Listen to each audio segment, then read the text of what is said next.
Hi. Now in this video lecture we will look into digestive system, right? Various parts of digestive system, right? And how digestion takes place in various parts of digestive system, right? So if you want to decide, if you want to define digestive system, what is digestive system? We can define it like digestive system is that part of the human body, right, that helps in digestion, right, or in which digestion takes place, right? And digestive system consists of your alimentary canal or your digestive tract, right, and some associated glands, right? This alimentary canal or digestive tract is your food pipe. Basically we call it a food pipe that starts from mouth and ends in anus, right? And this food pipe is actually one long continuous pipe, right? It's a single continuous pipe, right, that starts from mouth. You can see this. Then you have esophagus, you have gallbladder, you have this stomach, then you have small intestine, then you have large intestine. So this is all one pipe, which we call it a food pipe. And since we say that it's a digestive tract, tract is basically a passage in the body, right? So this is a passage for food that we take in through mouth, right? So basically, since we take food through mouth, so mouth is called as the gate, right? It is a gate through which food enters into our body, right? Easy to define. And this digestive tract, it has two openings. First is the mouth, which is the anterior opening. Anterior means front, right? Front opening. Then the other is the other side, which is anus, right? It's a posterior opening, right? So two openings, anterior opening and posterior opening, front and back openings, right? And this digestive tract, which is a food pipe, is around 10 meters long, right? Its length is 10 meters long, right? Now let's quickly see the various parts of the digestive tract, and then after that we'll see how digestion takes place in various parts of digestive tract, right? So this digestive tract starts at the mouth, right? Then the mouth that leads into buccal cavity or the oral cavity, right? And oral cavity, which is inside of our mouth, consists of tongue, it consists of teeth, right? And it consists of hard palate, soft palate, right? Then the buccal cavity leads into pharynx, right? And pharynx is common passage for air and food, right? Air and food both passes through pharynx, right? Then comes your esophagus, right, which is 25 centimeter long, right? And this esophagus further, it has, after esophagus we have the stomach, right? So when food enters into esophagus, it will empty into or drain into stomach, right? Then after stomach you have this, after stomach immediately your small intestine starts, right? But small intestine has three parts, right? First part is your duodenum, right, from where the small intestine starts. Then is your the one that you see, this highly coiled up tube. This is your later parts or the other parts of small intestine, which is your jejunum, 2.5 meters long. Then is the later part of small intestine is your ileum, which is 3.5 meters long, right?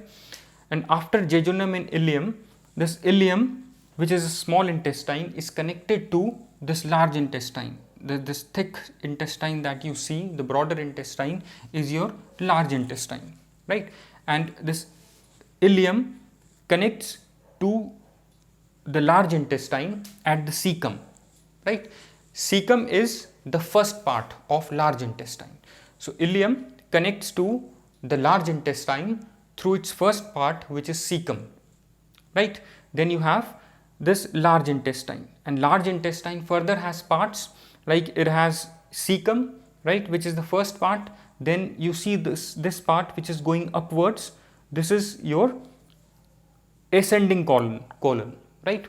To large intestine we also call it as colon, right? So this part of colon or large intestine is your ascending colon, right? This is going upwards, right? This is the left part, this is going upwards, so this is your ascending colon. Then comes this, your transverse colon, right? Then when you come down, descends, this is your descending colon. Then descending colon further continues into this S-shaped, we call it as sigmoid colon, right? Then you have rectum, and then you have finally anus, which is again the posterior opening, right? And here you have vermiform appendix, right, which is connected to the cecum, right, and it has a dead end, right, it's not meeting anything. Its length is 7.5 centimeter, right? So these are basically parts these are the parts of digestive tract, right? And what is digestive tract? Through which food travels into our body, right, and comes out of our body through the other end, the posterior opening, which is anus, right? This is your digestive tract. 10 meters long tube, we call it a food pipe, right? And the digestion of food takes place in the digestive tract, right? This is its main function. And digestive tract has some associated glands or accessory glands, we call them, which is liver, your this green shaped gallbladder, then you have pancreas, right? These are connected to this digestive tract through ducts, right? Ducts are tubes. So through tubes, these accessory glands are connected to this food tube, right, or food pipe, which is a digestive tract, right? And the secretions or the chemicals secreted by these accessory glands will helps in digestion, right? These accessory glands will secrete chemicals in digestive tract, right, where you have food, right? So when food interacts with the chemicals secreted by these accessory glands, it will undergo decomposition, right? That is, it will undergo digestion, right? Now let's look into digestion, how digestion takes place, starting from mouth. When you take in food, right, what you do first thing? We do it every day. When you take in food, when you eat food, you start chewing it, right? So this chewing of food, you do it with the help of your teeth, right? This chewing of food is known as mastication, right? So this is the first step of digestion. We call this as mechanical digestion, right? Chewing of food. Here, this chewing, mouth, which is the gate for the food, right? It leads to the buccal cavity, and buccal cavity has teeth and it has tongue, right? And teeth helps in the chewing of food, and chewing of food we call it as mastication, right? This is the term. And what is mastication? Basically it is mechanical digestion, where you mechanically or with the help of teeth you break down food, bigger particles into smaller particles. It's a simple thing. Teeth helps in the decomposition of food, right, into smaller particles, right? And mouth, it has saliva, right? It moistens the food, right? Then it converts it into bolus, right, that we swallow, right? When you swallow the food, right, it goes through pharynx, right? When you swallow the food, we call this term as deglutination. Swallowing of food is deglutination, right? Here, this swallowing of food is deglutination, right? So here we understood mechanical digestion, right? There is chemical digestion as well, right?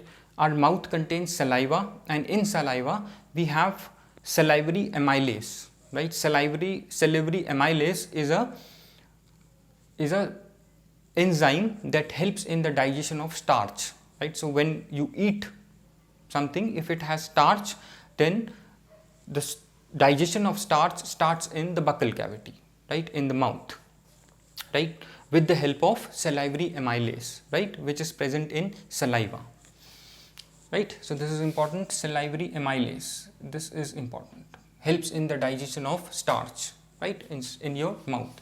So your digestion starts in your mouth, right, in the form of mechanical digestion, which is your mastication, then with the help of amylase that helps in the digestion of starch, right?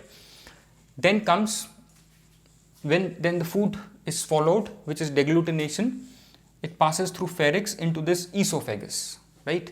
Then esophagus, you can see this is a muscular tube, right? Muscular means it is made up of muscles, right? Not bones, muscles, right? So this is a muscular bone, this is a muscular tube, right, which is 25 centimeter long, right? So when food enters in esophagus, what esophagus does, it makes food move in forward direction, right? That is, food moves in forward direction. And how does it helps moving the food in forward direction? What it does is, this is basically this happens with the entire small intestine as well, right? With the entire digestive tract, what I'm just going to speak. What it does is, esophagus, it contracts and expands. So when it contracts, right, it pushes the food in forward direction, right? If this is esophagus, it will contract.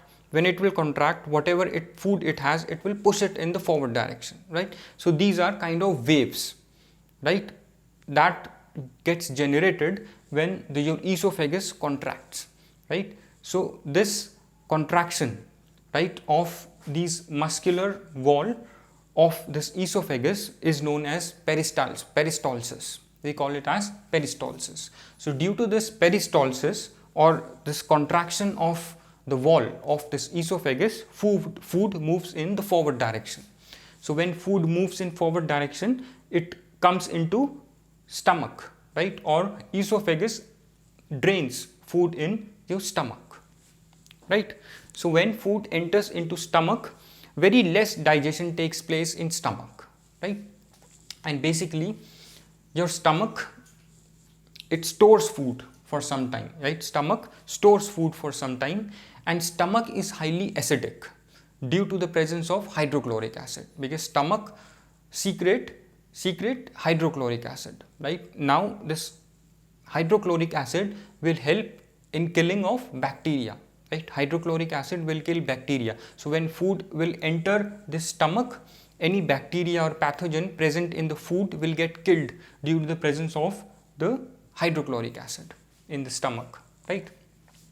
So it's stomach, it stores food, right? It is acidic due to HCl, which kills bacteria, right? And one important thing is initial protein digestion, right? Due to some enzymes secreted by stomach, early protein digestion will start in the stomach, right? Protein, when digests, it converts it into, or it breaks down it into your amino acids, right? So here in your stomach, digestion of protein starts, right? So here protein digestion starts in stomach, right? And esophagus, as we already said, or as we already stated earlier, contraction of muscles to move food in forward direction, right? Then after stomach, right, starts your small intestine, right? And the first part of small intestine, we call it duodenum, right? And in duodenum, maximum digestion occurs, right? How? Let's see. When food enters, this duodenum is C-shaped, right? And when food enters this duodenum, what is food? Food is basically complex organic molecules, right, which consist of carbohydrates, right, fats, proteins, right, DNA, right? So when food which is carbohydrate, fats, proteins, right, mainly when fats enter in duodenum, maximum digestion of fat takes place in duodenum, right, due to the presence of bile, right? Now let's see from where bile comes, or even if you have proteins or carbohydrates, though they will also start digesting in duodenum. As I said, maximum digestion takes place in duodenum. You see these associated glands, right, that, as I said earlier, helps in digestion. So these associated glands, which is liver secretes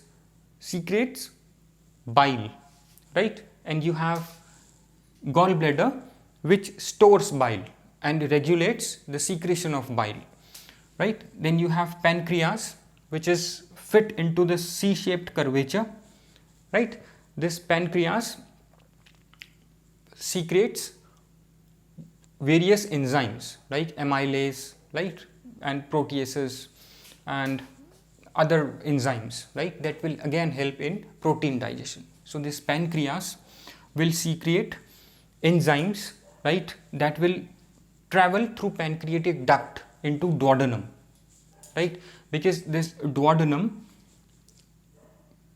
is connected to this pancreas through a pancreatic duct, right, which is a tube, right, and it is through this tube only that secretions of pancreas will enter duodenum, right, and when the secretions of pancreas and liver will interact with food, it will start digesting food. So maximum digestion takes place in pancreas, right, I'm sorry, in duodenum. Maximum digestion takes place in duodenum. So when food, right, which is the digested food, right, what do we mean when we say digested food? Digested food is when complex organic molecules or complex compounds that are present in food, which is carbohydrate, fats and proteins, are decomposed or broken down into their simpler forms, right? This is your digestion. So when I say that maximum digestion takes place in duodenum, that means in duodenum the fats are broken down into fatty acids and glycerol, which are the simpler forms of fats, right, and proteins are broken down into amino acids and carbohydrates are broken down into monosaccharides, right. So these simpler forms now enter further into small intestine, right. Small intestine, the other parts of small intestine, which is jejunum and ileum, right. Now since the digested form is entering into jejunum and ileum, so since now we have digested form, right, and if we have digested form or the simpler forms of complex organic molecules present in food, now these simpler forms can be digested into our body, right. This can be digested by our blood or by our cells, right. So when food enters, the digested food, which are simpler forms, right, which would be fatty acids, glycerol, your monosaccharides, amino acids, when it enters into jejunum and ileum, they get absorbed in jejunum and ileum, right. So we say that maximum absorption takes place in jejunum and ileum, right. This is important. So here associated glands connected to gut or alimentary canal through ducts, right, secretes enzymes into digestive tract through ducts. Like I said, pancreas and this liver, all these are connected through duct and they secrete enzymes into duodenum through these ducts through which they are connected. Small intestine consists of, first part of small intestine is duodenum, where maximum digestion occurs. Then is your jejunum and ileum, where maximum absorption occurs, like we discussed, right. And small intestine, this we already discussed, is connected to the large intestine through cecum, right. And actually one thing we forget to discuss, that the different parts of the digestive tract that you see, like esophagus and your stomach, right, then your ileum and your cecum, right, what is, these are kind of connections. Esophagus is connected to stomach through a valve, a muscular valve, right, which we call it as sphincter, right. Sphincters are muscular valves, right, through which these two are, through which the esophagus is connected to stomach, right. These are muscular valves, right, which can automatically close, right, and it helps, these sphincters helps in the forward movement of food, they prevent the backward movement of food. This is the main function of sphincters, right. And this sphincter of between esophagus, that the sphincter that connects esophagus with this stomach, right, which is a muscular valve, as I said, is known as gastroesophageal sphincter, right. Similarly, this small intestine, when gets connected to the cecum, which is the first part of large intestine, this is connected through ileocecal, Ileum, ileo from ileum, and cecal from cecum. We call it as ileocecum sphincter, right? I hope this is clear. So this small intestine is connected to the cecum through ileocecum sphincter, right? Now comes your large intestine. Now let's see what are the functions of large intestine. Large intestine, its main function is that it reabsorbs water, right? Reabsorbs water, and in large intestine some of the undigested food gets digests with the help of certain bacteria which we call as good bacteria. Those bacteria will digest your undigested food in large intestine, right? And the second important function of large intestine is that it forms and stores feces, right, which is the waste product, and would be waste product or the undigested food which would be eliminated from our body through anus, or which is egested, right, the term that we studied in previous lecture, this feces or the waste product is egested out of the body through anus, right? So the process of egestion is clear. The process of ingestion, that is taking in food, is clear, right? When we take in food, right, and the process where the food gets absorbed, right, after getting digested in duodenum, it gets absorbed in jejunum and ileum. We used to call it as assimilation, right? We have done this in previous lecture where we studied in detail what is digestion, right? Digestion is breakdown of complex organic molecules which are present in food, right, which cannot be directly absorbed by our body, right, into simpler forms. Simpler forms, that is, carbohydrates will decompose into monosaccharides, and your fats will decompose into fatty acids and glycerol, and your DNAs will decompose into nucleic acid, right, and your proteins will decompose into amino acids, right? Now we have seen how this alimentary canal or digestive tract helps in the decomposition of food, right, into simpler form, so that can be absorbed by our body, because our body cannot absorb the complex organic molecules that is present in food, which are carbohydrate, fats, proteins, right? So this needs to be digested, which is done with the help of this food tube, right, which is your alimentary canal or digestive tract, and with the help of these accessory organs or glands, right, which are liver, gallbladder and pancreas, right? Now after this video lecture, we would be looking into we will be looking into detail into each of these organs, like esophagus, stomach, large intestine, small intestine, everything, right? So just keep watching this series. We'll be doing the entire digestive system, right? I hope this is clear. Thanks.